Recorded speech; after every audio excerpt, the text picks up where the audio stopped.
Mi nombre es Ahmed Karim, y fui un imam que se trasladó a los Estados Unidos más tarde en la vida. Durante años, pensé que había encontrado mi propósito y vocación. Pero un día todo cambió. Mi fe, mi familia y mi vida. Todo lo que pensaba entender fue puesto patas arriba. Para que lo comprendas, necesito llevarte de regreso a ese fatídico año. Fue el año en que cumplí 67 años, cuando los médicos me dieron la devastadora noticia. Tenía cáncer de páncreas en etapa 4. Me dijeron que mi tiempo era limitado, y que los tratamientos solo ofrecían una pequeña posibilidad de prolongar mi vida. Creí que esta enfermedad era una prueba de Alá. Así como el profeta Ibrahim fue probado cuando recibió la orden de sacrificar a su hijo. Me aferré a mi fe en cada sesión de quimioterapia, susurrando oraciones mientras el tratamiento corría por mis venas. Cada noche, al acostarme, rezaba de todo corazón: si muero esta noche, oh Alá, permíteme encontrarme contigo en paz. Pero mis oraciones fueron respondidas de una manera que nunca podría haber imaginado. Una noche, después de regresar a casa de una exhaustiva sesión de quimioterapia, sentí una presión en el pecho. Al principio, pensé que era un calambre, pero la incomodidad se volvió insoportable. Pronto, apenas podía respirar. Cuando la oscuridad comenzó a cerrarse, vi un torbellino de actividad a mi alrededor, enfermeros y médicos gritando, sus manos presionando mi pecho, tratando de traerme de vuelta. Estaba observando todo desde arriba, sí, desde arriba. Mi cuerpo estaba inerte en la cama del hospital, pero de alguna manera, aún estaba allí, observándolo todo. Parecía surrealista. ¿No se supone que mi conciencia debería haberse detenido cuando mi corazón se detuvo? Sin embargo, estaba plenamente consciente. ¿Esto es la muerte?, me preguntaba. ¿Estoy a punto de encontrar a Alá? De repente, noté una luz a lo lejos. Era cálida, acogedora y llena de una paz inexplicable. A medida que me movía hacia ella, sonidos familiares me rodearon. Las canciones de cuna de mi madre, las oraciones nocturnas que mi padre solía recitar, ecos de versos del Corán, todo convergiendo en ese momento. Parecía que toda mi vida se estaba desplegando ante mí. Cuando entré en la luz, pensé, este debe ser el paraíso. La paz que sentí estaba más allá de cualquier cosa que hubiera conocido. Lágrimas resbalaron por mi rostro, no de dolor, sino de pura alegría. Alabado sea Alá que me trajo aquí, susurré. Pero mi sensación de paz no duró. De repente, el entorno exuberante comenzó a marchitarse. Las hojas de los árboles se volvieron negras. Los frutos se marchitaron y un olor a decadencia llenó el aire. La oscuridad lo engulló todo. Los gritos de hombres, mujeres y niños resonaron en el vacío. Entre las voces, un grito perforó mi alma. Era la voz de mi madre. Era la voz de mi madre. «Ten piedad», gritaba. La angustia en su voz destrozaba mi corazón. La oscuridad se volvía más pesada, ahogándome. Estaba atrapado en un vacío, incapaz de discernir lo que estaba arriba o abajo. Entonces, una voz profunda y resonante rompió el silencio. No era como ninguna voz que hubiera oído antes. «Ahmed, ahora todo será revelado». A lo lejos, vi un trono, alto e imponente. Alguien estaba sentado en él, y cuando me acerqué, mis rodillas cedieron. Era una figura que reconocí de inmediato, el profeta Muhammad. Pero algo estaba mal. Sus manos estaban encadenadas, y su rostro estaba lleno de tristeza. Esto no puede ser real, pensé. ¿Por qué está aquí? ¿Por qué está encadenado? Los ojos del profeta encontraron los míos, y lágrimas deslizaron por su rostro. La visión de su tristeza rompió algo dentro de mí. Esto debe ser un error. Soy un imam. Dediqué mi vida a servir a Alá. Grité. Pero mi voz fue engullida por el vacío. Una voz resonó alrededor del trono, profunda y antigua. Ha llegado el momento de que conozcas la verdad, Ahmed. Antes de que pudiera responder, un libro apareció, cayendo del cielo. Cayó al suelo, enviando temblores a través de la oscuridad. Lo reconocí al instante. Era el Corán. Las páginas comenzaron a volverse solas, como si fueran guiadas por una mano invisible. La voz habló de nuevo. ¿Quién es Alá, Ahmed? ¿Te has hecho verdaderamente esta pregunta alguna vez? La pregunta me golpeó como un rayo. ¿Qué tipo de pregunta es esta?, pensé. Alá es el creador de todas las cosas, el más misericordioso, el más compasivo, pero la voz persistió. ¿Cómo sabes que Él es el Creador? ¿Has pensado realmente sobre esto? El pánico se instaló. Nunca había cuestionado la naturaleza de Alá antes. Siempre acepté esto como verdad, transmitida de generación en generación. Imágenes comenzaron a surgir de las páginas del Corán. Escenas de la historia se desplegaron ante mí. Vi la Kaaba, rodeada de ídolos, personas adorando con incienso y ofrendas, invocando nombres como Ayat y Alusa. Esta es la Kaaba antes del Islam, dijo la voz. ¿Dónde estaba Alá entre esos dioses? La realización me golpeó como una ola. Antes del Islam, los árabes creían en Alá como un dios entre muchos. Mi mente giraba mientras la voz continuaba cuestionando los orígenes de mi fe. La siguiente visión me transportó a una tierra antigua. Las personas adoraban un ídolo gigantesco, ofreciendo sacrificios. Inscrito en el ídolo, había un nombre que reconocía. Baal, debajo de él, en una escritura similar al árabe, había otro nombre, él. La voz susurró. Baal, él, Alá. ¿Has pensado alguna vez sobre la conexión entre ellos? Caí de rodillas, sosteniendo mi cabeza. El peso de estas revelaciones era demasiado para soportar. ¿He sido engañado? Susurré. Lo siguiente que supe fue que estaba jadeando por aire. Mis ojos se abrieron, y las luces brillantes de la sala del hospital me cegaron. Enfermeros me rodearon, sus rostros llenos de alivio. «¿Has vuelto?», dijo uno de ellos. Pero yo no era el mismo. Las imágenes y preguntas me acosaban. Mi fe, mis creencias, todo lo que había construido mi vida estaba ahora en duda. Los días se convirtieron en semanas, y luchaba por procesar lo que había visto.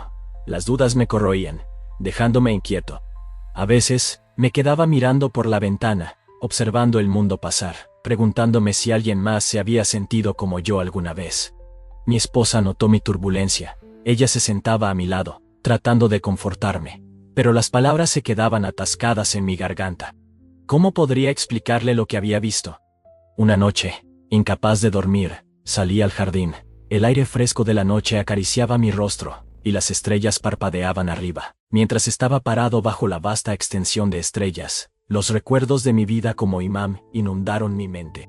Recordé la primera vez que dirigí oraciones en nuestra mezquita en Bagdad, mis manos temblando mientras leía el Corán. La comunidad tenía tanta fe en mí, buscando en mi orientación, respuestas. Ahora no tenía ninguna para ofrecer. Pensé en mi abuelo, también un imam, que me enseñó a recitar el Corán cuando tenía solo 6 años. Sus manos envejecidas guiaban las mías por las páginas mientras nos sentábamos en su oficina. El aroma del café con cardamomo llenando el aire. Recuerda, Ahmed, decía, las palabras de Alá son perfectas, pero ahora, esas mismas palabras me parecían pesadas, cargadas de preguntas que nunca me atrevía a hacer antes. Las rosas del jardín, cuidadas cuidadosamente por mi esposa Fatima, me recordaron nuestra vida en Irak.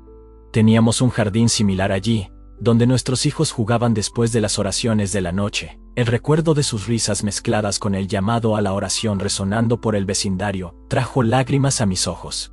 ¿Qué pensarían si supieran que su padre, su imam, estaba cuestionándolo todo? Recordé el día en que decidimos dejar Irak. La situación política se había vuelto insostenible, y varios clérigos ya habían desaparecido. Fatima y yo empacamos lo que pudimos llevar, nos despedimos de la familia extensa, y abordamos un avión hacia América. El viaje fue aterrador, pero creíamos que Alá tenía un plan para nosotros. En los Estados Unidos construimos una nueva vida.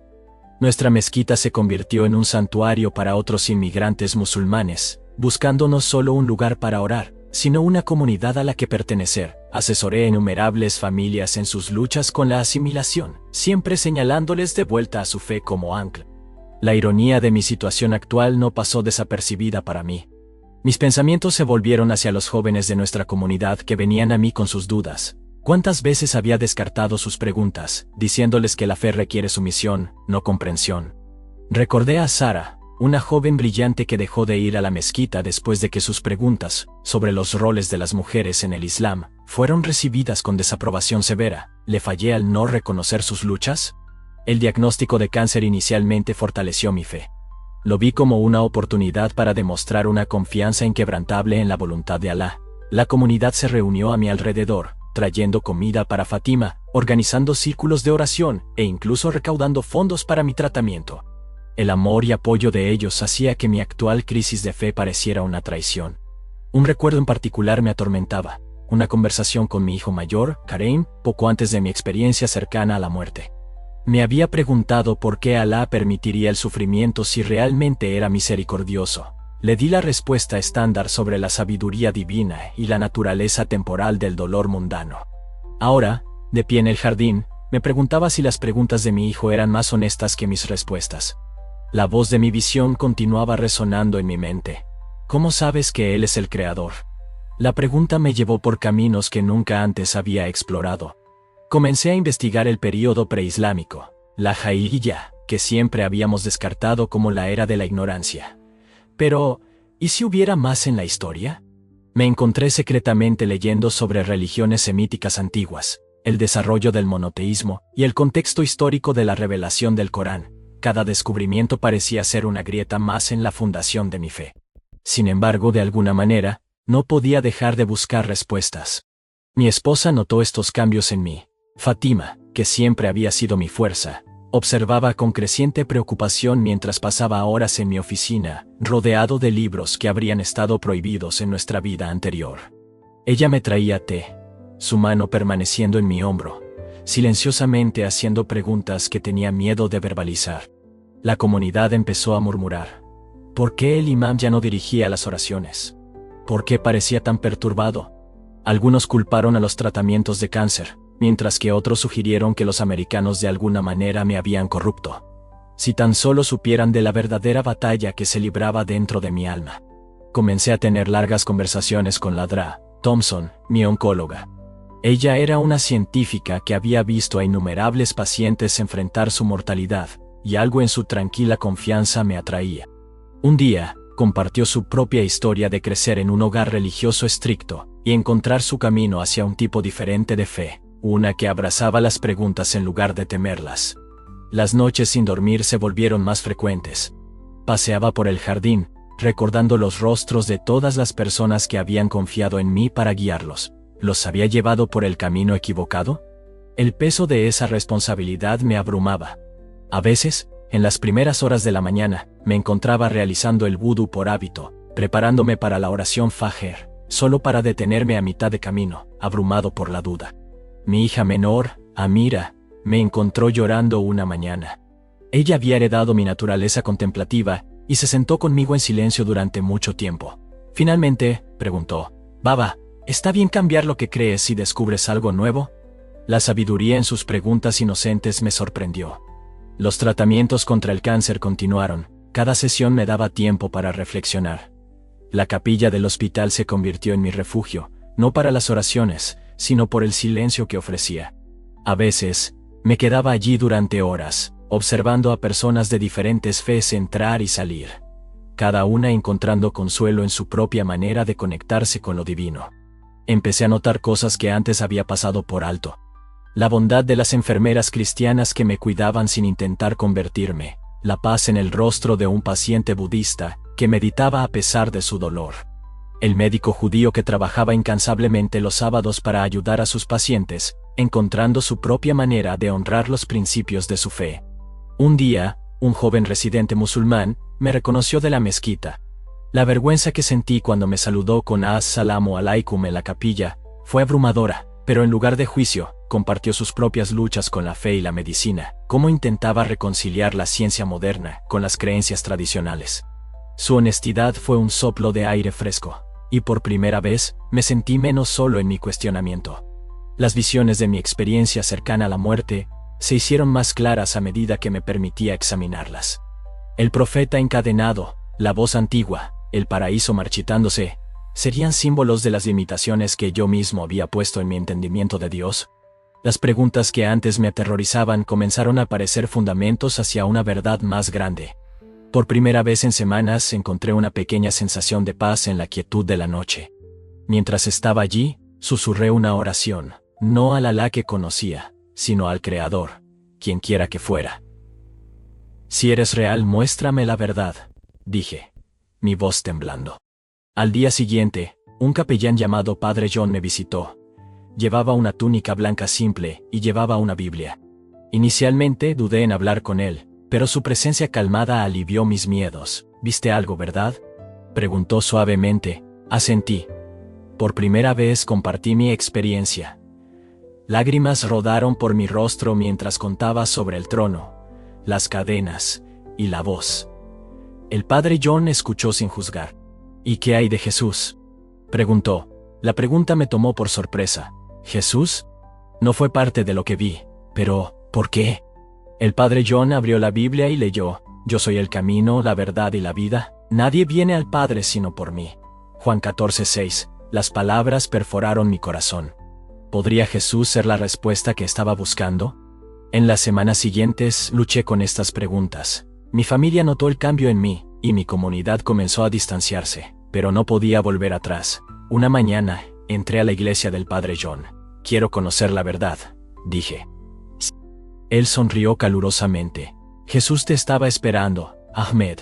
Ese día, tomé la decisión de seguir a Jesús. Mientras el agua del bautismo corría sobre mí, sentí una abrumadora sensación de paz. Las cadenas de duda y miedo se habían ido. Por primera vez, me sentí verdaderamente libre. Empecé a notar pequeños, sutiles cambios en mí. Mi corazón, que una vez estuvo pesado por las expectativas de mi papel como imam, ahora se sentía ligero. Me encontraba leyendo la Biblia durante horas, descubriendo historias y enseñanzas que resonaban profundamente. Las palabras de Jesús estaban llenas de compasión y verdad.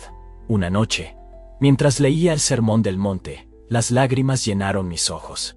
Bienaventurados los puros de corazón, porque verán a Dios. Había pasado tanto tiempo enfocado en rituales y apariencias, pero ahora estaba empezando a entender lo que significaba buscar a Dios con todo mi corazón. Hoy en día, me despierto cada mañana con una alegría que nunca antes había conocido. El cáncer que una vez devastó mi cuerpo ha desaparecido, dejando perplejos a los médicos. Pero yo sé quién me curó. Cada día, abro la Biblia y oro, agradeciendo a Jesús por salvarme. Mi viaje no ha sido fácil, pero he encontrado una paz que sobrepasa todo entendimiento. Ya no soy un imam, ya no soy un imam. Soy simplemente un hombre que ha sido transformado por la gracia de Dios. Al compartir mi historia, mi esperanza es que otros que están buscando la verdad la encuentren. Yo soy el camino, la verdad y la vida. Estas palabras se han convertido en mi ancla, y pueden ser la tuya también.